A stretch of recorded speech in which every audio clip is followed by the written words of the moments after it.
Antes de ler um texto da Palavra de Deus, costumo fazer sempre no início das minhas reflexões, eu vou começar por contar uma história, ler-vos uma história muito interessante. É uma história, não é visto assim, é uma história. Numa pequena cidade da província viviam duas mulheres que tinham o mesmo nome, Antónia. Quem é que se chama aqui Antónia? Uma? Mais? Outra? Pelo menos três. Eram só duas. Tinham o mesmo nome. Uma era freira, a outra era taxista. Sucedeu que morreram no mesmo dia. Quando chegaram ao céu, São Pedro já estava à espera delas. Perguntou São Pedro: qual é o teu nome? E ela diz: Antónia. E São Pedro pergunta à freira: não, a taxista. São Pedro consultou os livros e diz: bem, mereceste o paraíso. Toma e veste esta túnica com fios de ouro. Podes entrar. Uma túnica com fios de ouro. Podes entrar. Logo a seguir chegou outra. O teu nome? Perguntou São Pedro. Antónia. A freira, certo? Sim, sou eu mesmo. Bem, irmã Antónia, ganhaste o paraíso. Leva esta túnica de linho que foi preparada especialmente para ti. Podes entrar. Estupefacta, a religiosa diz: desculpe, mas deve haver qualquer engano. Eu sou Antónia, a freira. Sim, minha filha, ganhaste o paraíso. Leva esta túnica de linho. Não pode ser. Não pode ser. Eu conheço a outra Antónia, era uma taxista desastrada. Subia aos passeios, batia com o carro todos os dias, conduzia pessimamente, assustava as pessoas, nunca mudou, apesar das multas e das repreensões da polícia. Nunca mudou. Era uma péssima motorista já. Eu passei os meus últimos 65 anos a pregar a palavra todos os domingos. Como é que ela recebe uma túnica com fios de ouro e uma de linho? Não há engano nenhum, irmã, diz o São Pedro. É que aqui no céu resolvemos adotar uma gestão profissional. Gestão profissional? Não entendo. Eu explico. Irmã, já ouviu falar de gestão de resultados? Agora orientamos por objetivos e verificamos que nos últimos anos, cada vez que tu pregavas, as pessoas dormiam. E cada vez que ela conduzia o táxi, as pessoas rezavam. O que interessa é o resultado.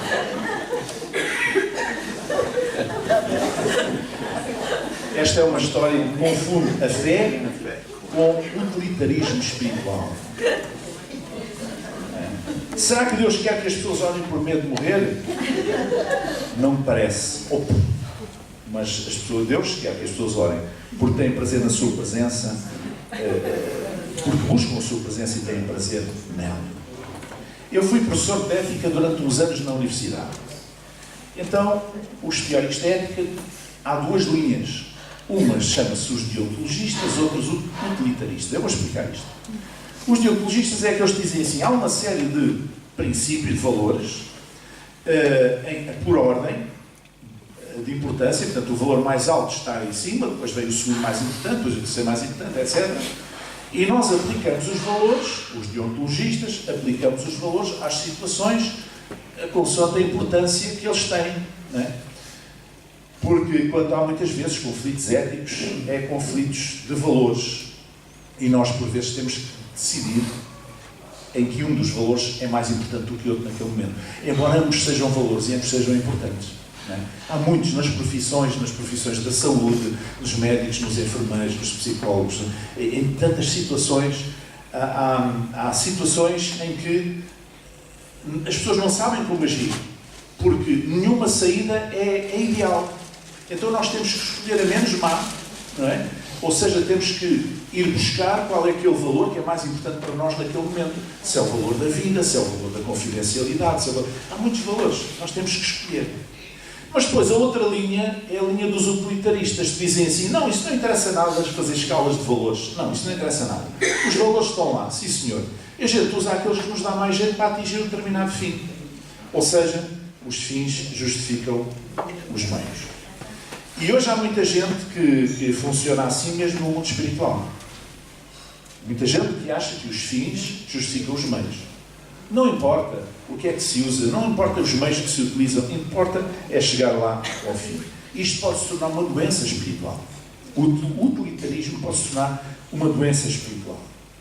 E eu gostava de, antes de irmos à palavra de Deus, ao texto bíblico, dizer aqui 2 ou 3 princípios que me parecem importantes. O mais importante não é o tipo de serviço que nós fazemos, mas o testemunho que nós damos. Não é o serviço que fazemos para Deus o mais importante, porque Deus tem muita gente a quem pode capacitar e preparar e equipar para produzir aquele serviço. O mais importante é o testemunho que nós damos. Portanto, quando nós temos uma responsabilidade na obra de Deus, no reino de Deus, nós temos que perceber que aquilo não é para o nosso gozo. Aquilo é, em nome de Deus, nós estamos a cumprir uma função e o mais importante é o testemunho. Não podemos esquecer que as pessoas têm os olhos postos em nós e o reflexo que nós somos está na forma como nos relacionamos com os outros, ou seja, no nosso testemunho. Outro aspecto que é importante é que nem sequer é a forma como nós servimos, que é o mais importante de tudo, mas é a motivação que nós temos. O que é que me leva a ser pastor? O que é que me leva a cantar ou tocar na igreja? O que é que me leva a servir a Deus na cafetaria? O que é que me leva a servir a Deus na portaria? O que é que me leva a servir a Deus numa função? A minha motivação é mais importante do que o serviço ou da forma como nós servimos. Amém? Porque Deus quer excelência em todo o que nós fazemos. Excelência não é ser o melhor do mundo. Excelência é, se eu posso dar 50, e eu dou 50, eu estou no caminho da excelência. Agora, se eu posso dar 100 e só dou 80, eu estou longe da excelência. Não é? Excelência não é ser melhor que os outros. Excelência é fazermos o melhor que podemos com aquilo que temos. Amém? E nesse sentido todos somos chamados à excelência. A verdade é que o cristianismo, a fé cristã, não é aquilo que se faz, mas é aquilo que se é. É uma questão de ser, não é uma questão de fazer. Já tenho dito aqui aos irmãos que o judaísmo é uma religião baseada no fazer e no não fazer. Quando uma religião é baseada no fazer, tem também o não fazer. O que é que eu posso fazer? O que é que eu não posso fazer? Ao sábado não posso fazer isto, depois não posso comer aquilo, depois não posso não sei o quê. Isto é uma religião do fazer. Nós somos chamados a uma outra perspectiva, outra coisa, que é a ser. A sermos como Jesus. Amém? Não a cumprir uma lista de proibições, nem de permissões, mas a sermos imitadores de Jesus Cristo. Paulo dizia, sede meus imitadores, como eu sou de Jesus. Amém? Não é o que se faz, mas é aquilo que se é. E um outro aspecto muito importante também. Não temos que responder para Deus pelos resultados visíveis do nosso trabalho. Por aquilo que se vê. Porque aquilo que se vê às vezes é uma ilusão. Não é os resultados visíveis que nós temos que responder para Deus no seu reino, mas é pela nossa fidelidade como testemunhas. Suas testemunhas de Jesus. Amém? Jesus, quando enviou os discípulos, 2 a 2, disse: ide de aldeia em aldeia, terra em terra, e anunciarem o Evangelho. Aqueles que aceitarem, aleluia, glória a Deus, grande avivamento. Os que não aceitarem, vocês sacodem as bolas com as vossas sandálias e partem para outra aldeia. Não dá pérolas a porcos. Não é? Portanto, não é os resultados visíveis que comprovam coisa nenhuma no nosso trabalho, mas é a nossa fidelidade como testemunhas. Agora vamos à palavra Atos, capítulo 8. Abra lá em Atos, o livro de Atos dos Apóstolos, capítulo 8, versículos 5 a 20.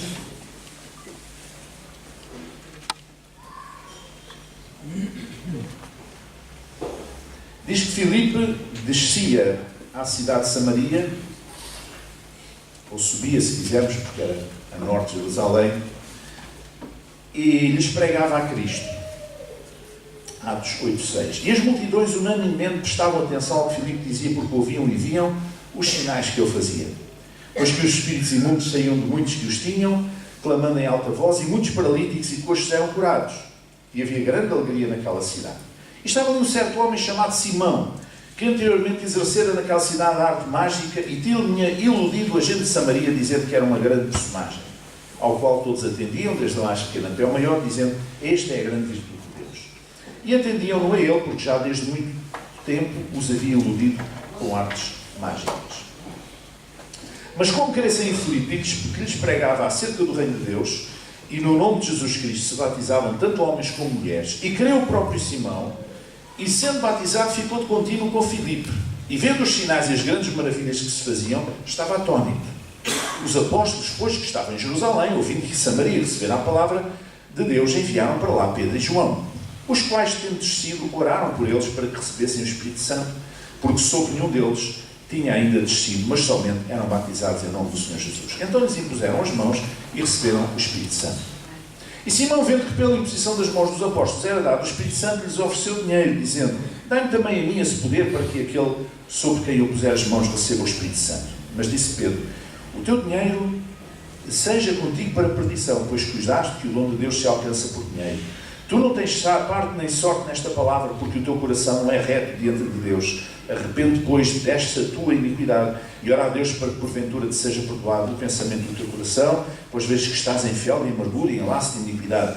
Respondendo, porém, Simão disse: orai vós por mim ao Senhor, para que nada do que disseste venha sobre mim. E tendo eles, pois, testificado e falado a palavra do Senhor, voltaram para Jerusalém, e em muitas aldeias os samaritanos anunciaram o Evangelho. Amém? Este Simão mágico enfim, é uma personagem que é sempre muito desconsiderado. Mas é sempre muito mal visto. É sempre, quando se fala de Simão, o mágico, é muito mal visto. Mas vamos ver. O que é que a Bíblia diz? Diz primeiro que ele era convertido. Segundo, que ele era batizado. Terceiro, diz que ele tinha abandonado as artes mágicas. Quarto, diz que ele tornou-se discípulo de Filipe. E queria, naturalmente, ser capaz de batizar com o Espírito Santo aqueles que ainda não eram. O problema é que ele ainda não tinha compreendido a cultura do Reino de Deus. Ainda não tinha percebido como é que as coisas funcionam no Reino de Deus. Ou então não era verdadeiramente convertido, nascido de novo. Pedro foi duríssimo com ele. Disse estas palavras que nós acabámos de ler: arrepende, não sei o quê, tudo, não sei o quê, fé, iniquidade, não sei o quê. Foi muito duro. Talvez mesmo injusto. Mas Simão manteve sempre aquela postura de humildade. Orai a Deus para que nada disso aconteça. O erro de Simão foi querer apresentar resultados, mesmo que os tivesse a comprar com dinheiro. Foi o erro de Simão. Mas as coisas não funcionam assim no reino de Deus. Nem sequer no reino dos homens. Há coisas que se compram com dinheiro, mas há muitas coisas que não se compram com dinheiro. Há um termo que se usa, chamado simonia, que é baseado, inspirado no nome deste personagem, de Simão, que é a compra dos lugares, a venda dos cargos eclesiásticos. Na Idade Média, como vocês sabem, havia a nobreza, portanto, o clero e o povo. Então, o povo eram pobres, desgraçados, miseráveis mesmo, não tinham nada de ser.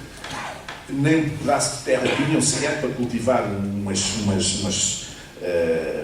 couves para comer e para criar umas galinhas. A terra pertencia à nobreza.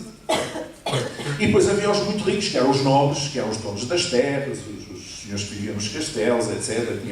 Tinham muito dinheiro. E havia depois uma classe, que era a classe dos sacerdotes e dos dignitários da igreja. E quando a igreja se começou a organizar em bispados, em dioceses, durante a Idade Média havia muito esta prática. Os nobres, quem tinha dinheiro, comprava o cargo de bispo. Queria ser bispo de não sei quantas, da diocese não sei quantas, da terra não sei quantas. Ele ia à igreja e negociava e comprava. E então ele era ordenado bispo.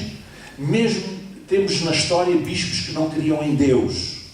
Ouça, bispos que não criam em Deus. Isto é histórico. Está comprovado. Portanto, pessoas que pelo seu dinheiro compravam. Então chama-se o pecado da simonia, que é a venda de cargos eclesiásticos com dinheiro. A verdade é que hoje há muitos líderes religiosos que se vendem por um prato de lentilhas no altar da política e da fama. Mas também há muitos crentes que buscam Deus não porque o amem, mas por interesses particulares. Uma coisa que eu não gosto nada, nem sequer como estratégia. É dizer: venha cá, você tem unha encravada, você tem não sei o quê, você não sei, venha cá, e Deus vai resolver tudo. Isto é publicidade barata. Isto é um nome, é publicidade enganosa. Porque nós não podemos garantir nada, nós podemos garantir que Deus ama aquela pessoa e que Deus quer abençoá-la. Amém? Agora, se ela vai ser curada ou não, não sabemos, temos a obrigação de orar nesse sentido. E umas vezes Deus cura, outras vezes não. Mas Deus é que é soberano. Não é uma máquina que a gente carrega no botão e sai a Coca-Cola. Não, não é assim. E vem a moeda. Não, Deus não se vende. As bênçãos de Deus não são vendidas. E há muita gente hoje que usa este utilitarismo espiritual. E muitos aproveitam-se disso para vender as bênçãos de Deus. Amém? Muitos querem fazer isto.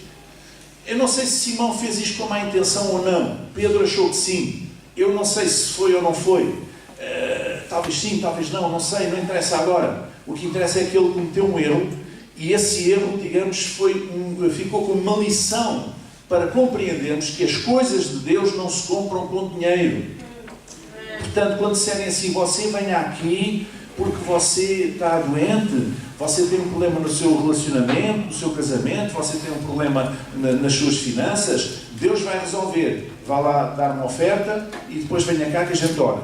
Isso é vender as bênçãos de Deus, isso é iludir as pessoas, isso é enganar as pessoas. E eu creio que se hoje nós vivêssemos em tempos em que estivesse cá o apóstolo Paulo, já não digo Jesus, a partir das mesas dos cambistas, dos vendilhões do templo, mas o apóstolo Paulo, o apóstolo Pedro, enfim, alguns assim deste género, que certamente que íamos ter muitos problemas aí em muitos sítios, porque eles iam chegar lá e iam pôr a boca no trombone, como se costuma dizer, e dizer profeticamente, condenar esses atos. Vocês sabem que a reforma, nós celebramos a reforma há pouco tempo, não é? Há 500 anos aconteceu precisamente por isto, pela venda dos bens, das bênçãos espirituais. Se você, a alma daquele que morreu que está no purgatório, se você vier pôr uma moeda, portanto, comprar uma indulgência, então vai direitinho para o céu. E isso foi um negócio nojento, um negócio que revoltou as próprias pessoas que temiam a Deus, como Lutero, e que levou a que aquele movimento de exagero, de exploração das pessoas, de exploração da crença das pessoas, da boa fé das pessoas, fizesse com que houvesse ali uma ruptura. Nós precisamos de perceber que o utilitarismo espiritual é uma doença. Eu não posso usar dinheiro, não posso usar da minha influência, não posso usar truques, não posso usar nada quando estou diante de Deus para obter nem a salvação, nem uma bênção de Deus. Eu não posso chegar ao pé diante de Deus e dizer: Deus, eu sou uma pessoa certa, eu sou um bom pai, eu sou um bom marido, eu sou um bom trabalhador, eu sou respeitado na sociedade, por isso eu não preciso ser salvo, portanto não preciso fazer nada para ser salvo, portanto dá-me lá aí a carta da salvação.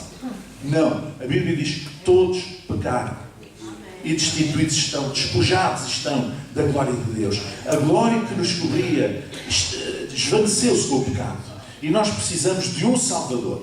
Nós precisamos de um mediador. Nós precisamos de alguém que nos faça chegar ao Pai, que é santo e onde o pecado não pode entrar. E esse alguém é Jesus Cristo.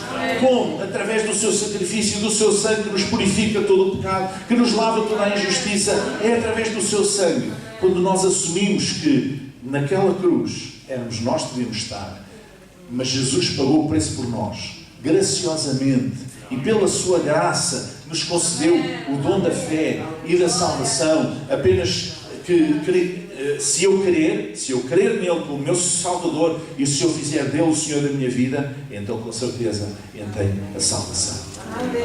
Não é com dinheiro que se paga, não é com sacrifícios que se paga, não é com velas que se paga, não é por ir de joelhos no céu, não é por me chicotear por sacrifícios corporais que eu possa obter coisa alguma de Deus, porque Deus abomina tudo isso.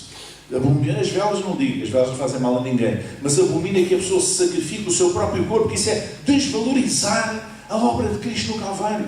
O preço foi inteiramente pago, não falta nada, está pago. Amém? Para nós a salvação é de graça, mas ela não foi de graça, alguém pagou o preço, mas para nós é de graça, se nós queremos, é através da fé. Amém? Amém? Nós não podemos achar que ou porque já somos salvos, ou porque Deus nos deu algum dom especial, algum ministério especial, que somos mais que os outros. Ou se eu dizia o apóstolo Paulo, a grande figura, tirando Jesus, a grande figura de todo o Novo Testamento. Ele diz assim, porque eu sou o menor dos apóstolos. Não sou digno de ser chamado apóstolo, depois que persegui a igreja de Deus. Diz ele aos cristãos de Corinto. Eu não sou digno sequer de ser chamado apóstolo. Ele sabia que o seu ministério era apostólico. Ele, quando escrevia as cartas, na introdução, ele dizia Paulo, apóstolo de Jesus Cristo, servo de Deus e tal. Portanto, ele sabia que lhe chamava aquele ministério e era isso que ele estava a exercer. Ao ir por todo o mundo e implantar igrejas e orientar as pessoas espiritualmente, os líderes das igrejas, e ao fazer discípulos, também outros líderes mais jovens, que depois foram os futuros líderes da igreja. Ele sabia que esse era o ministério dele, mas ele considerava-se o mais digno dos apóstolos. O menos digno, não era digno de ser chamado apóstolo, porque tinha perseguido a igreja de Deus. E mais, uma altura ele disse, tudo aquilo que eu sou, a minha formação no judaísmo, a minha formação intelectual, a minha cidadania como cidadão romano, que isso era só para meio dúzia deles, no Império, portanto era um privilegiado, todas as condições que eu tenho, toda a minha cultura, todo o meu conhecimento da cultura grega, todo o meu conhecimento da cultura judaica, tudo eu reputaria como esterco para ganhar a Cristo. Se eu tivesse de deitar isto tudo fora, eu falaria para ganhar a Cristo. Ou seja, Cristo é mais excelente do que toda a formação religiosa, toda a formação intelectual, toda a posição social. Cristo é mais importante do que tudo isto. E está para lá de todas estas coisas. Há pessoas que pensam, se eu tivesse dinheiro, eu era a pessoa mais feliz do mundo. Que ilusão mais parva.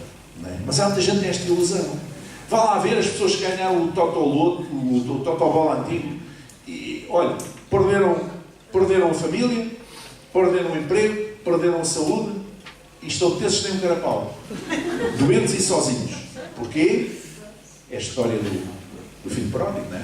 Enquanto há dinheiro, há amigos. Não há dinheiro, há amigos de pediche, não é? Sem ofensa para alguém de pediche esteja aí. Portanto, não é o dinheiro. Vocês vão, se vocês se informarem, muitas das pessoas das classes sociais mais altas, mesmo em Portugal, estão metidas em bruxaria, não sabem como fazer a vida deles.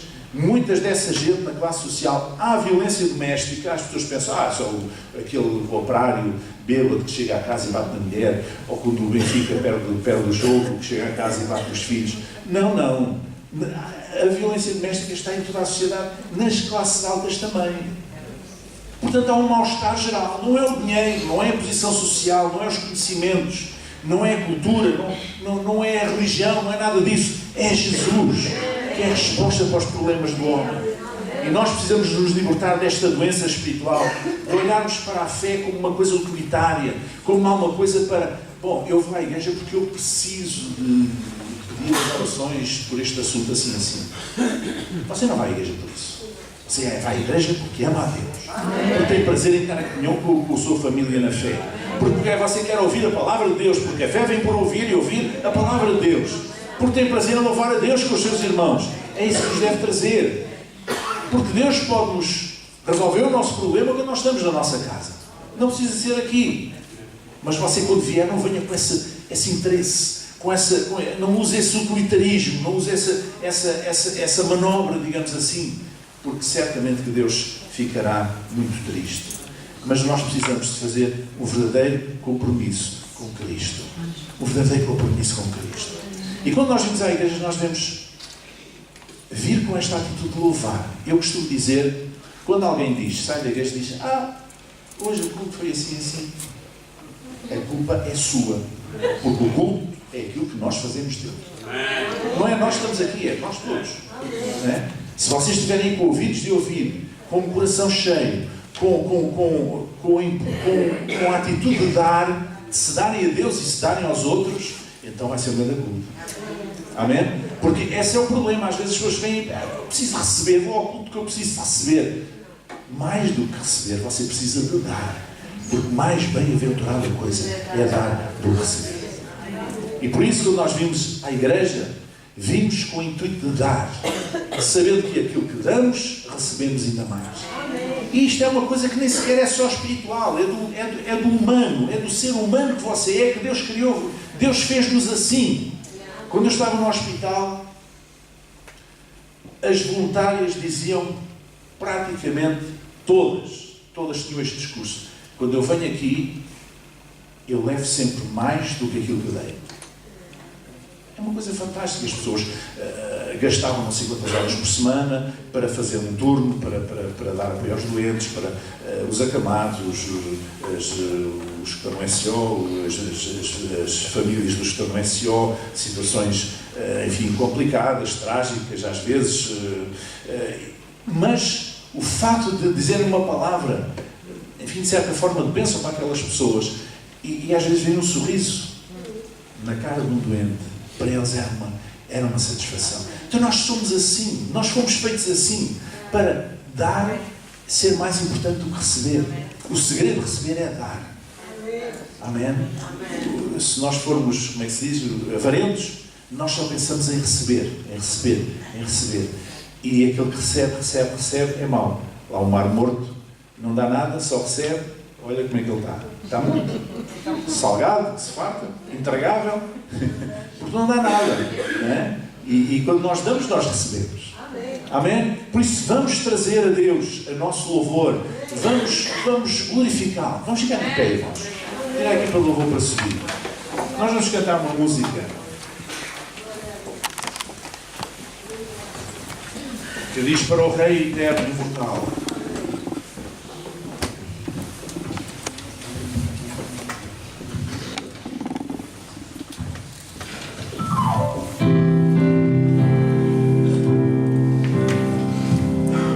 Aleluia. Está disposto a louvar a Deus? Diz: para o Rei eterno e imortal, para o único Filho, vivo Deus, seja a honra e a glória para sempre e sempre.